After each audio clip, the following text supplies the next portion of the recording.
Greetings from Ador. Guys, there were some questions about the safety features. Today we'll be talking about the CROCO automatic door opener that was designed for the Ford Transit, Mercedes Sprinter, ProMaster and other vehicles. Here we can see the device is installed on the Ford Transit van. Here's actual device, solidly made, black and gray colors that match the vehicle. It was designed originally for the public transportation to open and close the doors 500 times a day for the lifetime of the vehicle, and it has 1-year manufacturer warranty for all the parts. Newer versions come with a LED light that will light up your steps and pathway of the passengers every time when the device is in operation.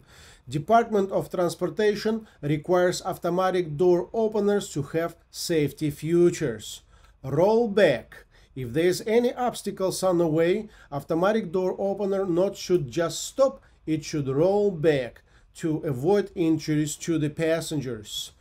In the case of emergency, with or without power in the vehicle, passengers should be able to escape from the vehicle. So by pulling the handle, interior handle, you can push the door and open door manually for the emergency evacuation. Same thing from outside. You can pull the handle, pull the door a little bit and open manually the door for this kind of situations. Every automatic door opener CROCO comes as a kit with all the parts in it. One of those parts is this one. It's an activator. It synchronizes your existing locking system with Ador automatic door opener. After installing the device, your locking system of the vehicle will work how it originally designed by car manufacturer. Safety for our customers is our priority.